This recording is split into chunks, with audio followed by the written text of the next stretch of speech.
வணிகர் பாதுகாப்பை வலியுறுத்தியும் சிறப்பு சட்டத்தை அமல்படுத்த நடவடிக்கை எடுக்கப்படும் என்று தமிழ்நாடு வணிகர் சங்க பேரவைத் தலைவர் விக்ரமராஜா தெரிவித்துள்ளார். மதுரை வளையங்குளம் அருகே தமிழ்நாடு வணிகர் சங்க பேரவை சார்பில் வணிகர் விடுதலை முழக்க மாநாட்டிற்கான தொடக்க பணிகளுக்கான விழா நடைபெற்றது. இதனை தலைமை வகித்த அச்சங்கத்தின் மாநில தலைவர் விக்ரமராஜா செய்தியாளர்களை சந்தித்தார். அப்போது பேசிய அவர், வணிகர் விடுதலை முழக்க மாநாட்டில் 5 முக்கியமான தீர்மானங்கள் அறிவிக்கப்பட உள்ளதாக கூறினார். வேற்று மாநில முதலாளிகள் மற்றும் கார்ப்பரேட் நிறுவனங்கள் தமிழகத்தின் வணிகத்தை ஒட்டுமொத்தமாக அப்புறப்படுத்த முயற்சிப்பதாகவும் அவர் குறிப்பிட்டார்.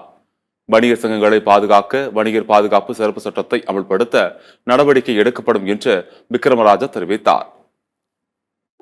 தமிழ்நாடு வணிகத்துறை பேரமைப்பை பொறுத்தவரையில சாமானிய வணிகர்கள் சிங்கிள் விண்டோ கடைகளை அகற்றக்கூடிய ஆபத்து தொடர்ந்து நடந்து கொண்டிருக்கிறது. பெரிய பெரிய கார்ப்பரேட் நிறுவனங்கள், மும்பையை சேர்ந்த முதலாளிகள், கேரளாவில் சேர்ந்த முதலாளிகள் எல்லாம் தமிழகத்திலிருந்து வணிகத்தை ஒட்டுமொத்தமாக அப்புறப்படுத்துவதற்கு கங்கணம் கட்டிக்கொண்டு பணியாற்றி கொண்டிருக்கிறார்கள். இதிலிருந்து வணிகர்களை பாதுகாப்பதற்கு மத்திய மாநில அரசுகள் சிறப்பு சட்டம் பாதுகாப்பு சட்டமாக நிறைவேற்றக்கூடிய பிரகடன தீர்மானத்தில் ஒன்றாக அதை அறிவிக்க இருக்கிறோம்.